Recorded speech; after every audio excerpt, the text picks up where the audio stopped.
Hello Precalculus student, this video is for 3.6 part 3. We are on finding zeros of polynomial functions, and in the last video we were working on this last example, find all zeros of x to the fourth plus x cubed minus 2x squared minus 4x minus 8. And we started by listing all the possible rational factors. It should be rational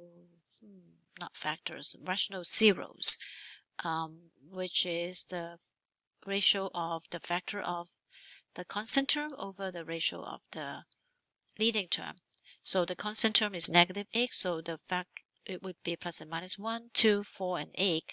And then the constant term has a number of 1, so it's just plus and minus 1. So it turns out that it is just this number. So I should actually write it out. Plus and minus 1, plus and minus 2, plus and minus 4, and also plus and minus 8. This doesn't show very well.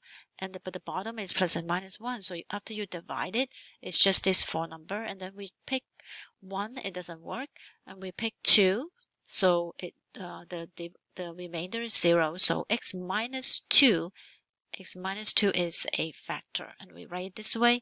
And then we move on to factor x cubed plus 3x squared plus 4x plus 4.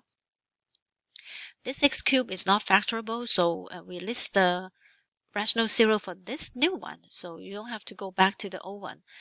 It turns out that it's just plus and minus 1, plus and minus 2, and plus and minus 4.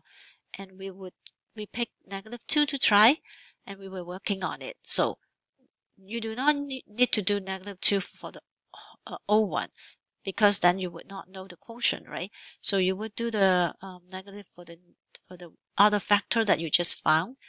So we were doing the synthetic division, so negative 2 times 1 is negative 2. Add them is 1. Negative 2 times 1 is also negative 2. Add together is 2. 2 times negative 2 is a negative 4. And you can see that this is a 0 for this factor. And this is the quotient. So, and if it is negative 2, that means x plus 2 is a factor. Right? I write it down here. So now we can write p of x as p of x. Now it can be written as the old one, x minus 2, x plus 2, and then this new factor, new quotient over here, 1, x and x squared. So it will be x squared plus x plus 2, like that. So to find all the zero, we need to find x squared plus x plus 2. X squared plus x plus 2 clearly is not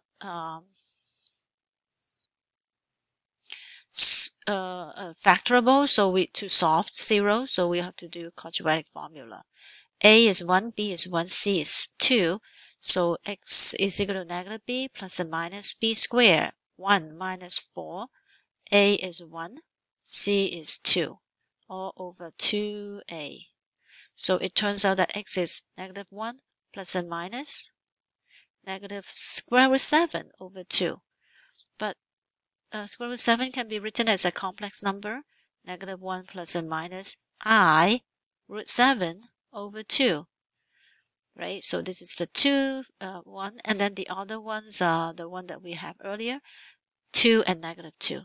So that's 4, negative 2. So there are 4 zeros, 2, negative 2, and complex. So you can see if you keep on just using this, trying this rational zero list, you can find all the rational zero until you find a quadratic. Then you can solve by quadratic formula or factoring. So next thing is find zeros of a polynomial by decimal. And in some case, actually, it is not possible to find all rational zeros, or you know, if there is not rational, they're not rational, we can use decimals to use the technology. So I'm going to show you how to do it. So you open up decimal, the calculator. So zeros are just x-intercept, right? So for example, this one is 4x cubed minus 4x squared minus 13x minus 5. So you do f of x equal to 4x can move it out so you can see that it is. I'm graphing it. 4x cubed minus 4x squared minus 5x minus 13, is it? 13. Yeah, minus 13x minus 5. Minus 13x minus 5. So this is our function. So you can see that these are the zeros. Okay, -1, -1/2, and 2.5. Okay, so you can just sketch the graph over here. So -1, -1/2, 2.5, 2.5, 5/2. So it was like that.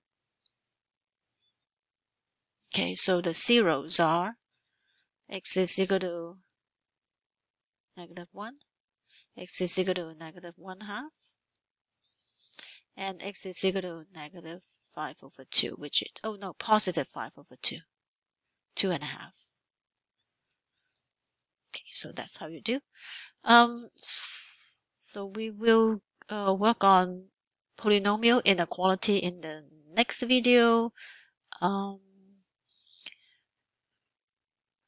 Yeah, so I think I'm gonna do the polynomial inequality in part 4 of this. So they are all, and I'll do 4 example. So basically, maybe we can talk about what is the theory behind solving polynomial inequality.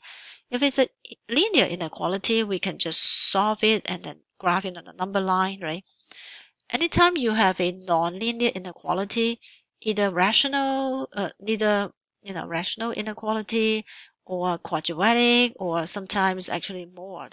Most of the ones that I'm doing here are quadratic inequality. You cannot just solve them and then just keep on saying that, oh, this is equal to split them, like what we split for zero product property. So when we do equation, after we factor it, then we split them up, right? Split them up, and then this is the answer.